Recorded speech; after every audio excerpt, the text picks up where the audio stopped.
días, hermanos de Iglesia de Camino de Restauración, el Mirador de Reñaca. Le doy gracias al Señor porque nos permite estar un día más unidos en su nombre y compartir su palabra. Hoy reflexionamos sobre nuestra entrega al Señor y pedimos que nos utilice como medio para entregar el mensaje de salvación a otros. Para ello los invito a abrir su Biblia en el Salmo 51.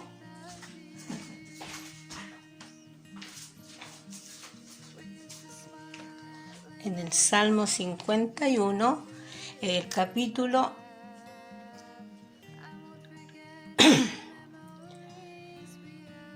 1 al 4 y 8 al 12. Arrepentimiento y plegaria pidiendo purificación. Al músico principal, salmo de David cuando después que se llegó a Betsabé, vino a él Natán el profeta. Ten piedad de mí, Dios, conforme a tu misericordia, conforme a la multitud de tus piedades, borra mis rebeliones. Lávame más y más de mi maldad, y límpiame de mi pecado. Porque yo reconozco mis rebeliones, y mi pecado está siempre delante de mí. Contra ti solo he pecado. He hecho lo malo delante de tus ojos, para que seas reconocido justo en tu palabra y tenido por puro en tu juicio. Hazme oír gozo y alegría, y se recrearán los huesos que has abatido. Esconde tu rostro de mis pecados y borra todas mis maldades. Crea en mí, Dios, un corazón limpio y renueva un espíritu recto dentro de mí. No me eches de delante de ti y no quites de mí tu Santo Espíritu. Devuélveme el gozo de tu salvación y espíritu noble me sustente.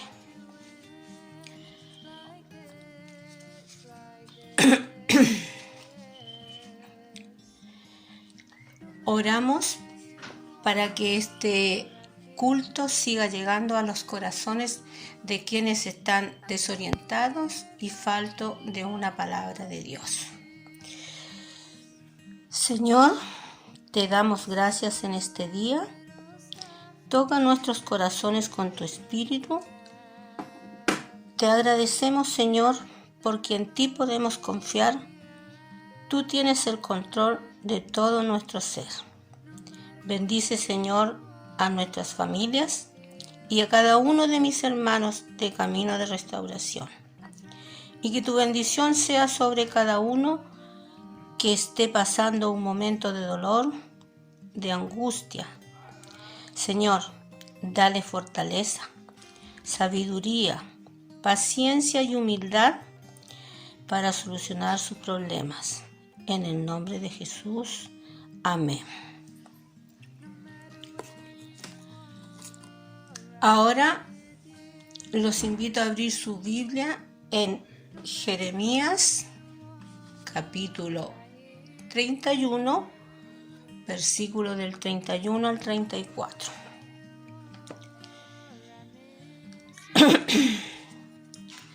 Dice así: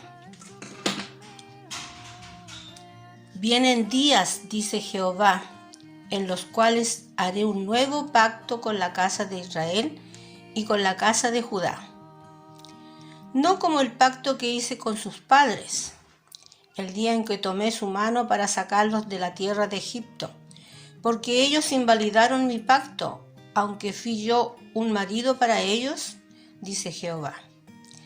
Pero este es el pacto que haré con la casa de Israel después de aquellos días, dice Jehová. Pondré mi ley en su mente y la escribiré en su corazón. Yo seré su Dios y ellos serán mi pueblo.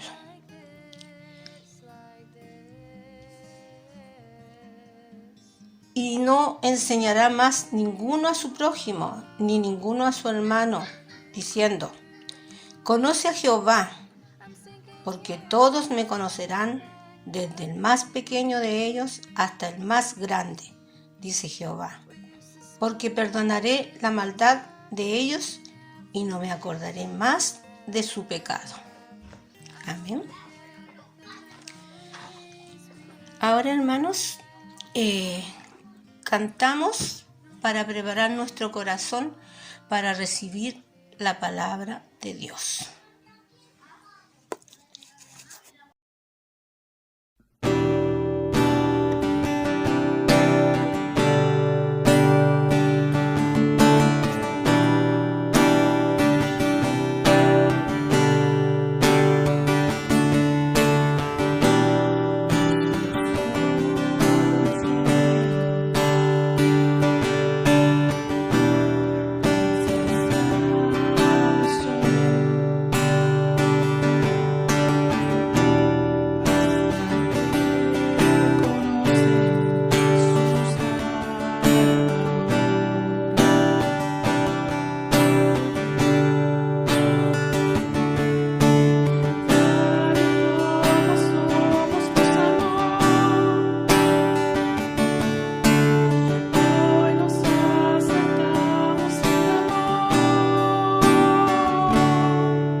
Jesucristo basta, mi castigo recibió y su herencia me entregó. Jesucristo basta, Jesucristo basta, Jesucristo basta.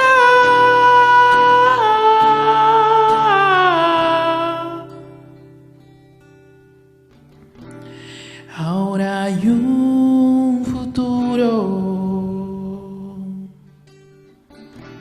y esperanza fiel. En tu amor confiamos, hay descanso en él.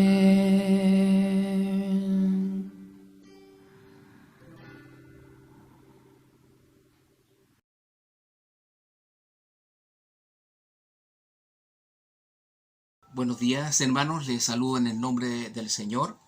Una vez más estamos reunidos para escuchar la palabra del Señor que se encuentra en esta oportunidad en el Evangelio según San Juan, en los versículos 20 al 33 del capítulo 12. Dice los primeros 3 versículos: había ciertos griegos entre los que habían subido a adorar en la fiesta. Estos pues se acercaron a Felipe, que era de Betsaida, y le rogaron diciendo: Señor, quisiéramos ver a Jesús. Felipe fue y se lo dijo a Andrés. Entonces Andrés y Felipe se lo dijeron a Jesús. Jesús les respondió diciendo: ha llegado la hora para que el Hijo del Hombre sea glorificado. Oramos al Señor. Padre Celestial, te damos gracias en esta mañana por tu misericordia que nos has mostrado durante toda esta semana que ha pasado, Señor. Te rogamos en esta hora que nuestros pensamientos, Señor, y nuestra vida sean gratos delante de tu presencia. En el nombre de Jesús. Amén. Había ciertos griegos, dice el evangelista, que habían subido a adorar en la fiesta. Y griegos en este sentido puede significar personas no judías. Podían ser prosélitos o simples simpatizantes. Pero hay una palabra ahí que Juan nos hace llamar la atención, porque dice que estos subían a adorar en la fiesta. Juan nos dice que entre los que habían subido a adorar, por lo cual podemos deducir que estos griegos eran hombres temerosos de Dios, esos que tenían un gran respeto por las tradiciones del judaísmo, pero que no habían sido ni convertidos ni circuncidados. El tiempo en que ocurren estas cosas es un día o dos tal vez. Jesús ya no se encuentra en el camino hacia Jerusalén, sino que ya está enseñando en los recintos del templo. Y mientras tanto, según lo que nos indica Marco en el capítulo 11 del 15 al 17, cuando había expulsado a los comerciantes y a los cambistas del recinto, esto es más precisamente de los patios exteriores. ¿Se acuerdan que hace un tiempo atrás habíamos conversado sobre la expulsión de los comerciantes de los atrios del templo, para que se cumpliera la profecía que la casa de oración sería llamada casa para todas las naciones, según Isaías 56:7.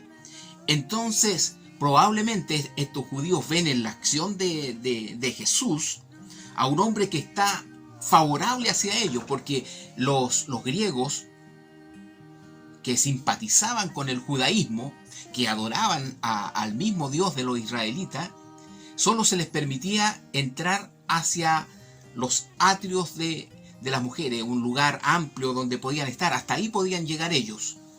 Había todo un encuerdado en que señalaba que no podían avanzar ninguno que no fuese judío, o si no serían muertos.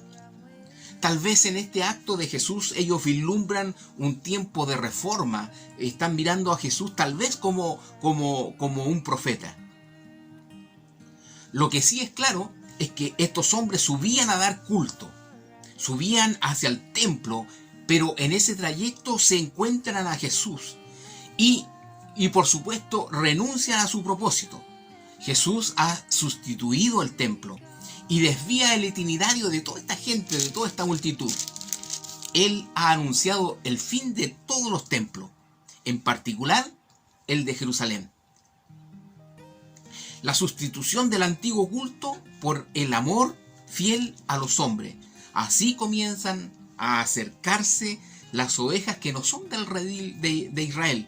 Comienza a cumplirse la palabra del Señor, que solo habrá un redil y un solo pastor, Jesús.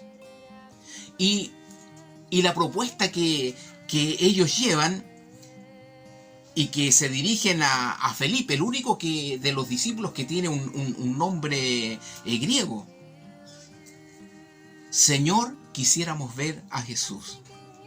Estos griegos han escuchado a Jesús, tal vez han sabido de su reputación y de su hacedor de milagros.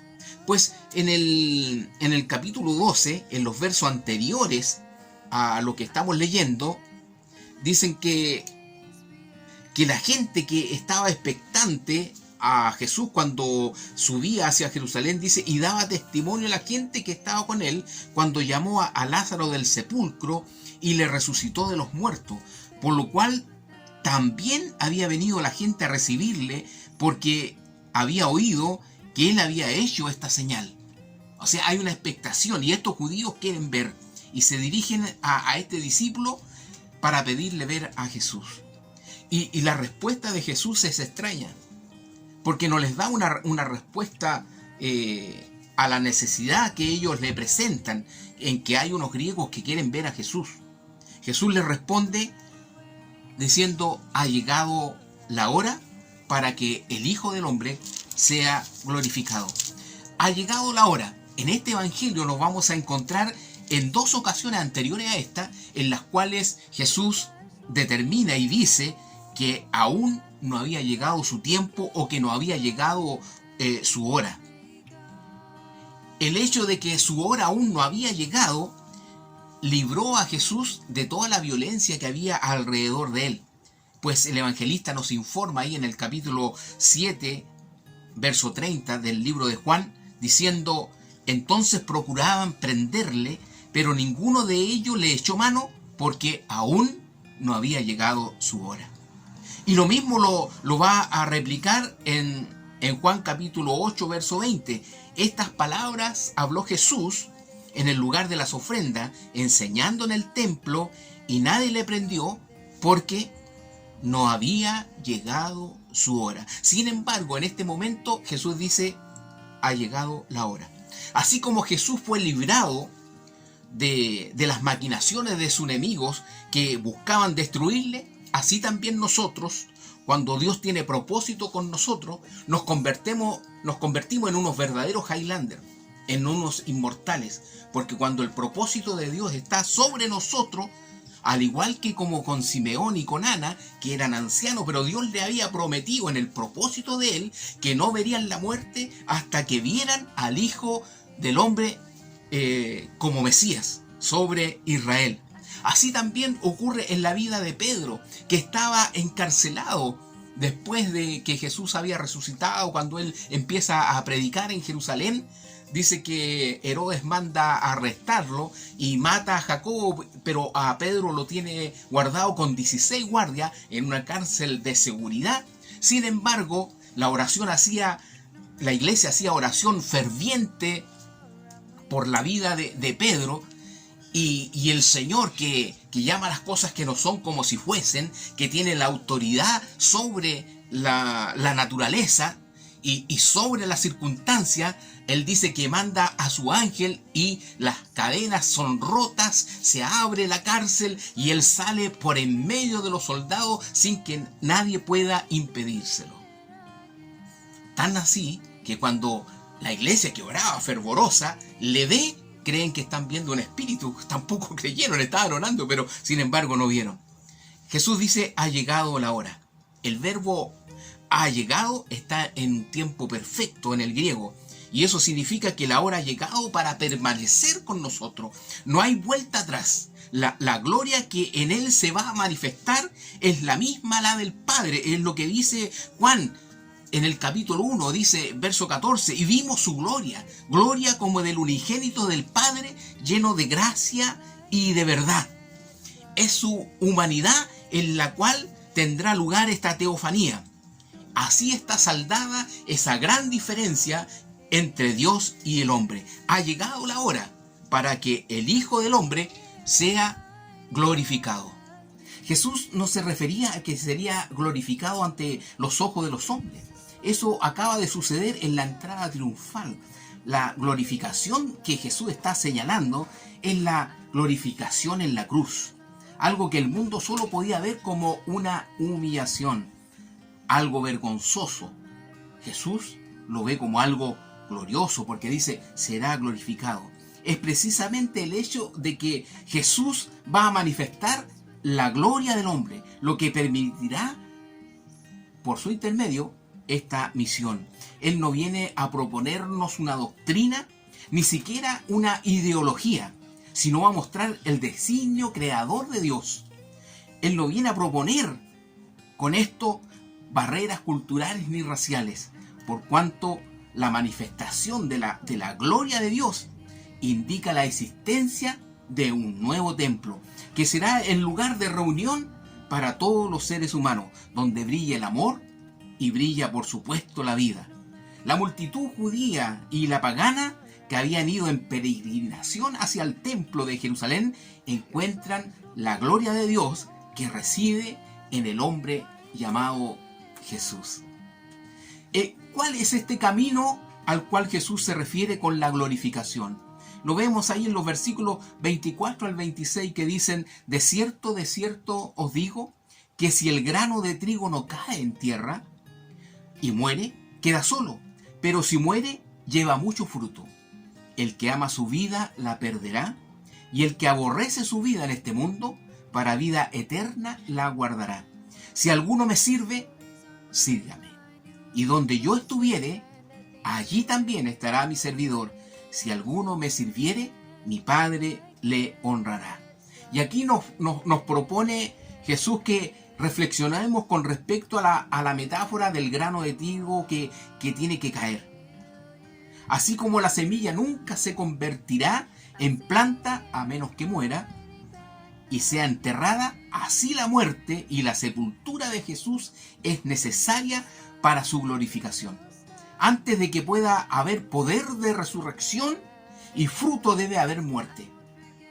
En la metáfora del grano que muere en la tierra, la muerte es la condición para que se libere toda esa energía vital que contiene.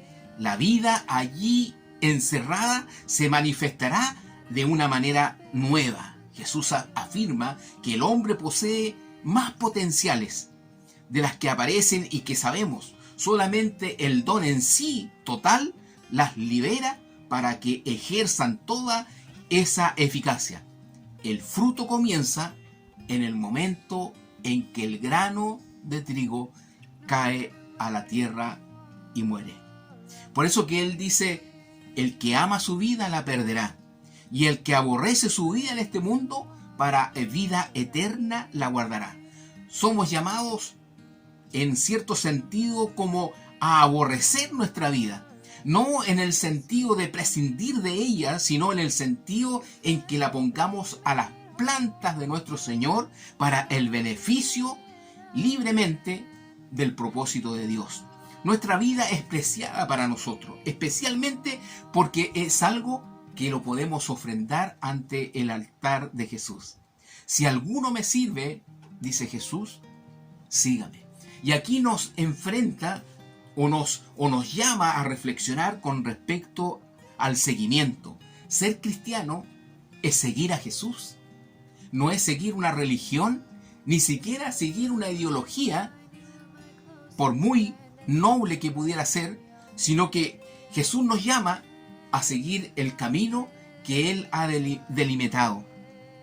No significa que tengas que dejar tu trabajo o dejar de cuidar a tu familia. Lo que está indicando aquí con esta frase es que Jesús dice que significa que hacer todo como un siervo pone a las plantas de su amo. Ser seguidor de Jesús es andar por la senda que Él anduvo.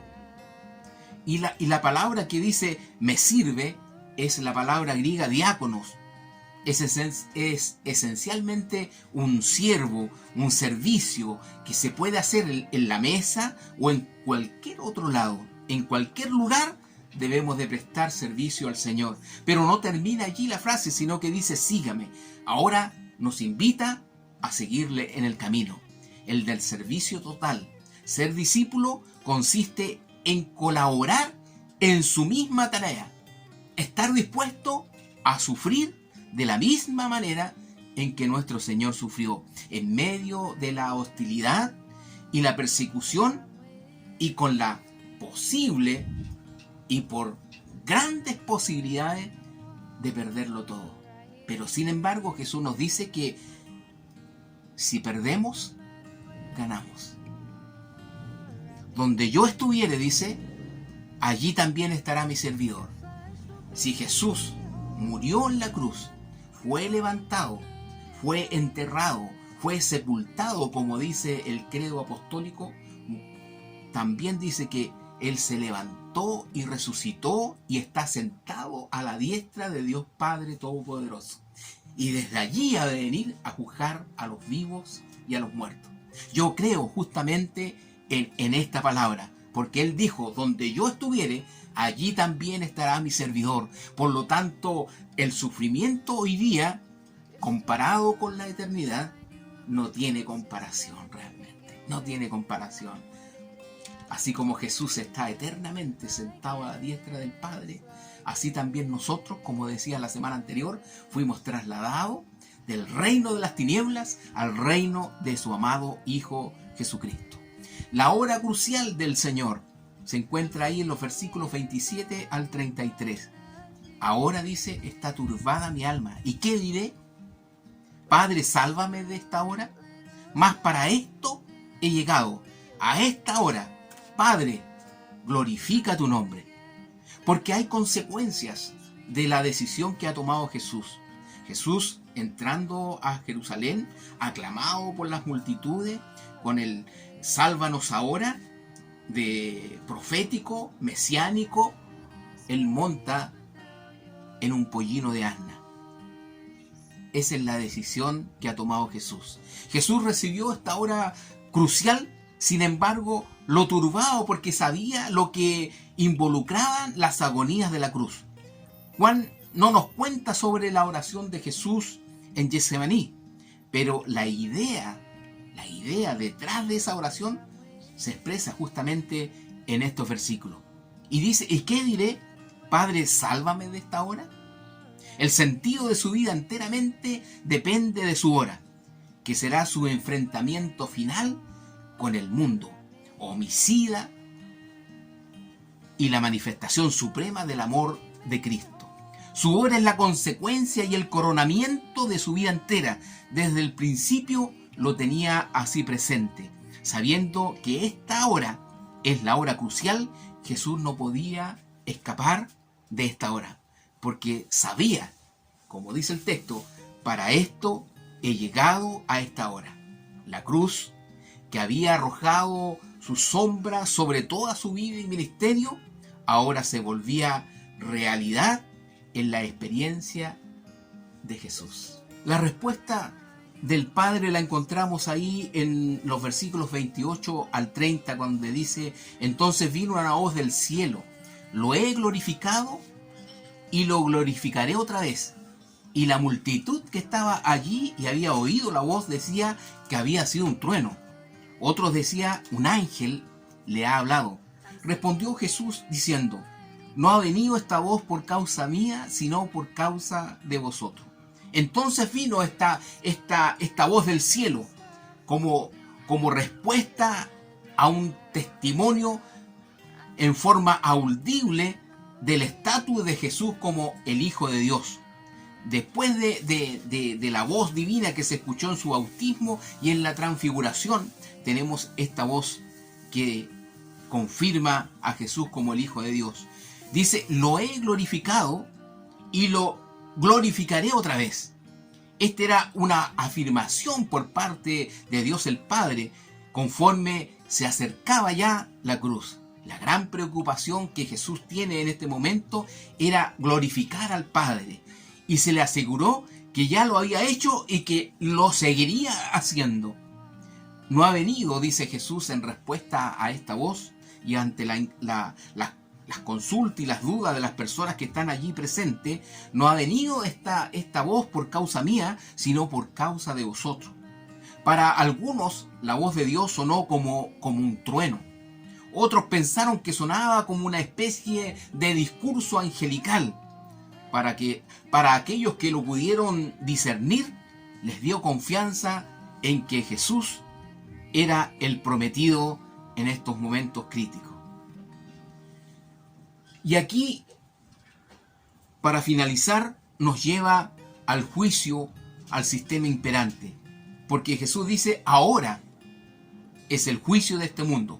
Ahora el príncipe de este mundo será echado fuera. Y yo, si fuere levantado de la tierra, a todos atraeré a mí mismo, y decía esto dando a entender de qué muerte iba a morir.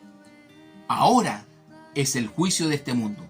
El espíritu de este mundo fue juzgado por la manera en que trató a Jesús en la cruz. La cruz no solamente juzgó al mundo, sino que también derrotó a Satanás. Ahora, dice, el príncipe de este mundo será echado fuera. La derrota del mundo, es decir, la cultura que está en oposición a Jesús y Satanás, fue la victoria de Dios y la victoria del pueblo de Dios, por supuesto. Ahora el príncipe de este mundo será echado fuera. Satanás, el gran adversario, fue en cierto sentido echado fuera por lo que Jesús logró en la cruz. Satanás fue echado afuera de cualquier autoridad legítima sobre el pueblo de Dios. Ya no tiene autoridad con respecto a aquellos que han confesado con sus labios que Jesús es el Señor. Y quisiera traer a colación aquí en este instante el episodio del ciego que se encuentra ahí en el capítulo 9, en los versos 13 al 34. Había tenido lugar un proceso, como lo dice Jesús. Los dirigentes judíos habían condenado al ciego y en él a Jesús mismo. El proceso concluyó, según 9:34, dice, echando al ciego de la sinagoga. Creían que al excluirlo de su institución, estaban excluyendo al ciego de la presencia de Dios y de las promesas que Dios había hecho a través de su palabra. Después de esta escena, Jesús anuncia a los fariseos que a él había venido para abrir un proceso contra el orden imperante, porque dice en los versos 9 al 39, dice, para juicio he venido yo a este mundo, para que los que no ven, vean, y los que ven sean cegados. Llegada su hora, tal como dice en nuestro texto, capítulo 12, verso 23, ha llegado la hora para que el Hijo del Hombre sea glorificado. Entonces, habiendo llegado la hora y hecho definitivo el rechazo del Mesías por el pueblo judío, porque dice el texto en el capítulo 11, verso 53, así que desde aquel día acordaron matarle. Afirma que el proceso allí anunciado ha tenido lugar y que la sentencia existe. Negarse a aceptar a Jesús es negarse a ir a la luz. Y por tanto, dictar su propia sentencia, creyendo excluir a Jesús, como lo hicieron las personas con el ciego, son en realidad ellos mismos los que se excluyen de la luz de Dios y de Jesús, por supuesto, pues Jesús y el Padre son uno. Alardeando conocer a Dios y la voluntad de Él a través de la interpretación de la ley, han arrojado fuera al ciego. Pero al no aceptar a Jesús y rechazarlo definitivamente, son ellos los que han sido arrojados fuera. Así se invierten los papeles, pues los que creían juzgar son juzgados. Los que pretendían expulsar son los expulsados. Los que pensaban estar dentro son los que realmente están afuera. Porque no hay más dentro que en el ámbito de Jesús, que es el ámbito del Padre. El que no permanece en Él es arrojado fuera. Pero el que está unido a Él, nadie podrá arrebatarlo. Porque Juan 3:19 dice, y esta es la condenación, que la luz vino al mundo y los hombres amaron más las tinieblas que la luz porque sus obras eran malas. Y Jesús termina diciendo, si fuere levantado de la tierra. El verbo aquí utilizado para levantado tiene deliberadamente una doble significancia. Significa tanto una elevación literal como también ser elevado en la cruz, como una exaltación. siendo elevado en el rango de honor. Jesús prometió que cuando fuere levantado será elevado en la cruz. Él atraerá a todos. Y esta es la oportunidad que tenemos para ser exaltado en la persona del Señor Jesucristo. Por eso, en este instante en que concluimos la lectura de la palabra del Señor, los invito a que podamos reflexionar en este Jesús levantado, atrayendo a todo aquel que quiera a aceptarle, a mirarle con fe y a entrar en su presencia. A todos los amigos, a los familiares, a todos los que nos están viendo, la invitación es a recibir a Jesucristo en este tiempo y esperar la culminación de estos 40 días que la Iglesia Universal les llama Cuaresma, a recibir a Jesús, saliendo a Él con los brazos abiertos y con un corazón dispuesto. Que el Señor les bendiga.